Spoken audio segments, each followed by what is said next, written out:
Hello friends, आज फिर मैं आपका बहुत बहुत स्वागत करती हूँ आपके अपने यूट्यूब चैनल लिटिगेंट व्यू में।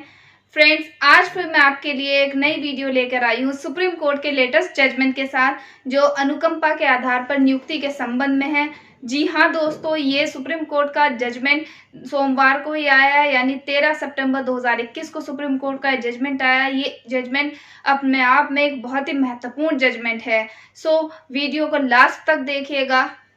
इस केस में सुप्रीम कोर्ट के सामने ये क्वेश्चन अराइज हुआ कि क्या तलाकशुदा बेटी भी अविवाहित बेटी या विधवा बेटी के समान है? क्या तलाकशुदा बेटी भी मृतक के आश्रितों में आती है? क्या तलाकशुदा बेटी भी अनुकंपा के आधार पर नियुक्ति पाने की हकदार है?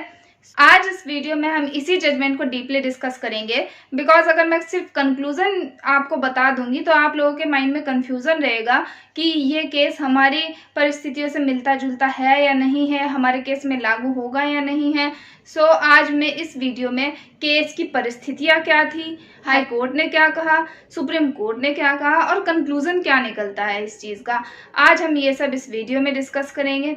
इसके साथ साथ ही हम इस वीडियो में यह भी डिस्कस करेंगे कि अनुकंपा नियुक्ति क्या होती है, अनुकंपा नियुक्ति के आधार क्या होते हैं और अनुकंपा नियुक्ति के हकदार व्यक्ति कौन होते हैं। तो सबसे पहले हम जान लेते हैं कि अनुकंपा नियुक्ति का आधार क्या होता है। अनुकंपा नियुक्ति का आधार यही है, जब किसी एक परिवार में परिवार के कमाने वाला व्यक्ति चला जाता है तो उसको तुरंत सहारे की आवश्यकता होती है। तो सरकारी विभागों में और कुछ सरकारी कंपनियों में इस तरह की नियुक्तियों का प्रावधान है।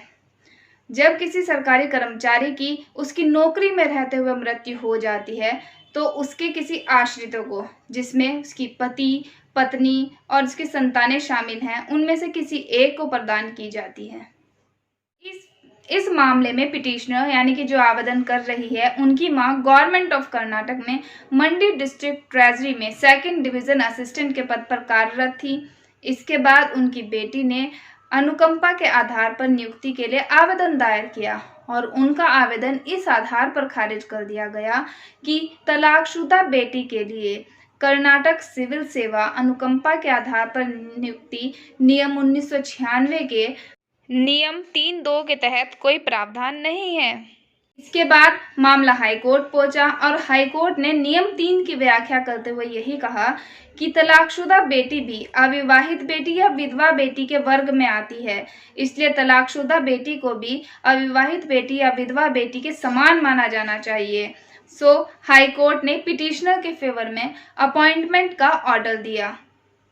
इसके बाद अपील सुप्रीम कोर्ट पहुंची और सुप्रीम कोर्ट में यही तर्क रखा गया कि कर्नाटक सिविल सेवा अनुकंपा के आधार पर नियुक्ति नियम में 2021 में संशोधन किया गया है और 2021 के संशोधन के बाद तलाकशुदा बेटी को भी अब मृतक के आश्रितों में रखा जाता है। इस पर सुप्रीम कोर्ट ने कहा कि तलाकशुदा बेटी शब्द 2021 के संशोधन के बाद जोड़ा गया है, लेकिन जब कर्मचारी की मृत्यु हुई और आवेदक ने आवेदन किया, उस समय तलाकशुदा बेटी शब्द मृतक की आश्रितों की परिभाषा में नहीं आती थी। सुप्रीम कोर्ट ने यह भी कहा कि हाई कोर्ट का ध्यान इस ओर नहीं गया कि अपनी मां की मृत्यु के बाद ही तुरंत पिटिशनर ने अंडर सेक्शन 13B आपसी सहमति से तलाक ले लिया है। इसका मतलब यही है कि नौकरी पाने के उद्देश्य से ही तलाक की डिक्री पारित की गई है। जिस समय कर्मचारी की मृत्यु हुई उस समय उनका विवाह चल रहा था, इसलिए उनको विवाहित बेटी कहा जाना चाहिए और 1996 के नियम 2 के तहत वो आश्रित की परिभाषा में नहीं आती है। इसलिए सुप्रीम कोर्ट ने हाई कोर्ट के फैसले को खारिज कर दिया। इन शॉर्ट, अगर हम सुप्रीम कोर्ट के महत्वपूर्ण फैसले की बात करें तो इसका कंक्लूजन यही निकलता है कि अगर सरकारी कर्मचारी की मृत्यु से पहले ही बेटी तलाकशुदा है तो वह अविवाहित बेटी के ही समान मानी जाएगी और अनुकंपा के आधार पर नियुक्ति पाने की हकदार होगी। लेकिन अगर कर्मचारी की मृत्यु के बाद उसने तलाक लिया है तो वह नियुक्ति के लिए पात्र नहीं होगी। तो ये केस है director of treasuries in Karnataka and another versus Saumyashree. इस केस की जजमेंट की कॉपी मैं डिस्क्रिप्शन बॉक्स में डाल दूंगी, आप वहां जाकर इस केस को पूरा पढ़ सकते हैं और इस केस के बारे में आपकी राय क्या है मुझे कमेंट बॉक्स में कमेंट करके ज़रूर बताएं। सो फ्रेंड्स, ज़्यादा से ज़्यादा इस वीडियो को शेयर कीजिए ताकि ये वीडियो उन लोगों तक भी पहुंच जाए जिनके केस की परिस्थितियां सेम ऐसी ही हैं और उनको भी ये जानकारी मिल जाए। और ऐसी ही नई नई कानून की जानकारी के लिए जुड़े रहिए हमारे साथ और सब्सक्राइब कर लीजिए हमारे चैनल को और बेल आइकन को क्लिक कर लीजिए ताकि आने वाली वीडियो की नोटिफिकेशन आपको मिल ही जाए। मिलते हैं नेक्स्ट वीडियो में ऐसी ही नई कानून की जानकारी के साथ और सुप्रीम कोर्ट हाई कोर्ट के लेटेस्ट जजमेंट के साथ। तब तक के लिए आपका बहुत बहुत शुक्रिया। धन्यवाद। Thank you.